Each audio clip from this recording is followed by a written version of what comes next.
But Deutsche Bank is a derivatives failure. Now people go, what's the difference between a bond and a derivative? So what happened is since 2008, they've been dropping interest rates. And then when they raised interest rates, the bonds started to explode because you have a bond that's paying 2%, and now a bond is paying 8%. The 2% bond collapses, the bank collapses, and that's where the runs of the bank come from. But Deutsche Bank is derivative failure. And derivatives are what Warren Buffett calls weapons of mass financial destruction. And the derivatives market is 1 quadrillion. So we're not speaking about trillions anymore. We're speaking about quadrillions. And a quadrillion is 1,000 trillion. So when the dollar started to explode, and they don't want them anymore because the BRICS was going to take this down, you're going to wish you had some more of these $35 silvers, because this is still real money. You know, this here is 1964, a Kennedy $50. It's still pure silver. It's worth $10 today. Do you know what I mean? This is $10, but it was 50 cents back in 64.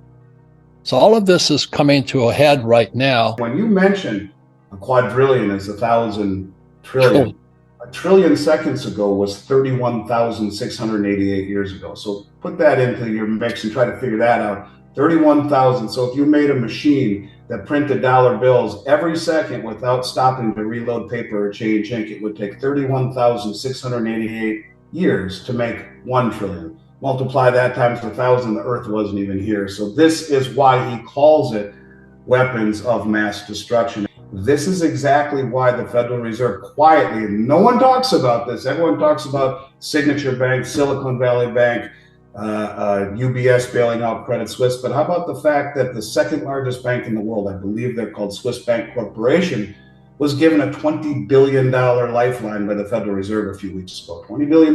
Why? Exactly what you just said. The derivative exposure, the incestuous commingling of derivatives between all of these banks and corporations and funds, where the value of those derivatives is based upon the counterparty's ability to perform. Well, if a counterparty goes boom, what does that mean to the derivatives? And everyone has derivatives with everyone else. It's a daisy chain that brings them all down. It's a very frightening thing. This time it's different. This is the new economy. We are just coming out of the longest bull run in history, 11 years.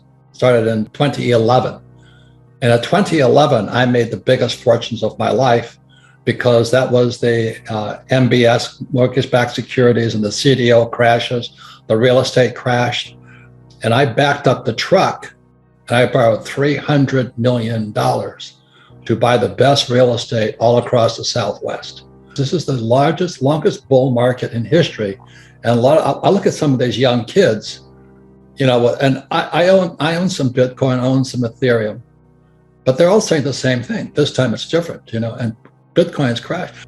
And, you know, the Federal Reserve Bank, I can't believe that. I mean, people say, don't fight the Fed and all this. Well, my question to everybody is this: can the Fed print oil? Can the Fed print gasoline? Can it print food? But everybody sits there and they've been brainwashed by Wall Street to go, do as the Fed tells you to do. Well, you got to be kidding me. Those guys are the three stooges, Janet Yellen, Biden, and Powell. You got to be kidding me. Why would you listen to them? Volcker saying it's going to crush, so he raised interest rates, right? So Powell is now channeling the spirit of Volcker. And, you know, when Volcker crushed inflation, debt to GDP was 30%. And today it's 125% if you believe the numbers. So if he channels Volcker, and the other thing about history will tell you this: there's never been a soft landing. It's more Fed talk. I've made more money in the last 3 years in my whole life. There's other ways of looking at investing, you know, but to think that Powell is going to save you when, as you may know, the reverse repo market is running at 2 trillion a day today. Right. 2 trillion a day. And people are listening to Powell? You got to be kidding me. I own no stocks, bonds, mutual funds, ETFs. I do not touch paper. I'm not saying that you shouldn't, but I'm saying people have been brainwashed by the Fed, the Treasury. I came back from Vietnam. I landed in Norton Air Force Base in California. And I got hit with eggs and spit on by all these hippies, these love children. And 69 was Woodstock and all this stuff. The hippies were coming on. I went, holy mackerel. What this guy had said was coming true. Marx said that communism would hit America in 2 stages, or capitalism. Stage 1 happened in 1930 when the Frankfurt School sent teachers to Columbia University, Teachers College. And so that was 1930. That was stage 1. And then stage 2 happened, in my opinion, and is when my friend here, Donald Trump, got taken down by socialist media. What happened to our elections? What happened to our elections? That's communism. As Stalin says, it's not who votes that counts, it's who counts the votes. And so, Brian, I sit here as an American, a veteran, killed a lot of people, good people, in the name of capitalism versus communism. And I come home to get spit on, hit with eggs. Remember those days? But anyway, so I've been fighting it ever since, and we fight via education. So you and I fight via education. That's the most important thing we got. And I know you get attacked, I get attacked by the very people that are supposed to be promoting freedom of education, freedom of speech, freedom of religion. What's happened to our freedoms? History is worth studying and all this, but America has gone so communist via our academics. That's the story of rich dad, poor dad. And that's why, what you were asking me about the banking system. I'm a student at R. Buckminster Fuller. He wrote a book called The Grunch of Giants, Grunch, came out in 84, I believe. And Grunch stands for Gross Universal Cash Heist. So I'm reading Fuller. I was a student of Fuller. This is considered one of the greatest academic minds of our time. He's probably a Marxist himself, but I like his ideas. And Grunch stands for Gross Universal Cash Heist, how our wealth is stolen via our money. So that affected rich dad, poor dad, because I said, savers are losers. Your house is not an asset. Why don't they have financial education in our schools? Is that a mistake? Let me tell you something. When they infect your brain, you're screwed. The love of money is the root of all evil. Give me a break. Give me a break. Why don't they teach us about money instead? What about the ignorance of money? What's that costing us? Robert, you were one of the first guys 2 years ago to warn me that, you called it at the time, Fed coin was coming. What are your thoughts on that, and why do we need to be concerned about that? And do you think that's what's happening? They're pushing the crypto down to bring the Fed coin in. Well, as we started our conversation, it's centralized banking. Right. It's centralized money. It's money controlled by the government. Not that it's not already controlled by them, but from what I'm not really good, I'm not very tech savvy, but it's surveillance. They can control what you spend on, who you spend it with, what you're doing with it.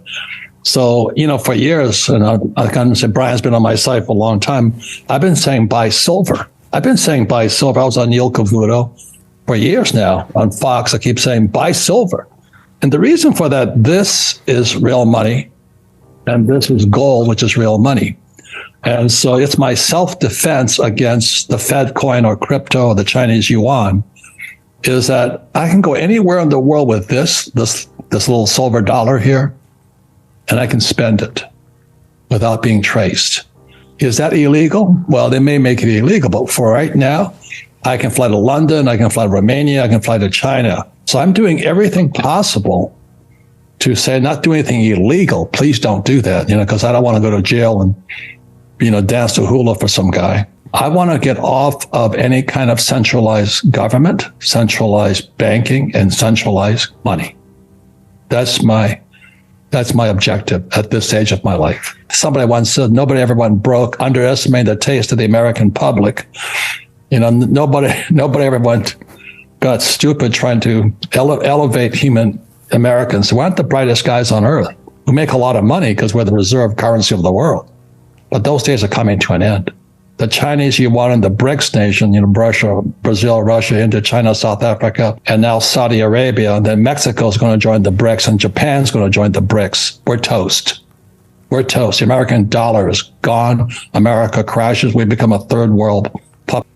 So this whole thing right now is being coalesced around a thing called the gold-backed Chinese yuan and the BRICS nation. And the BRICS nation is going to be about 70% of the world's population will now be using the gold-backed Chinese yuan, which means the US dollar is toast. As you know, Brian, 1944 was when the US dollar became the reserve currency of the world. And we violated that in 71 when Nixon took us off the gold standard.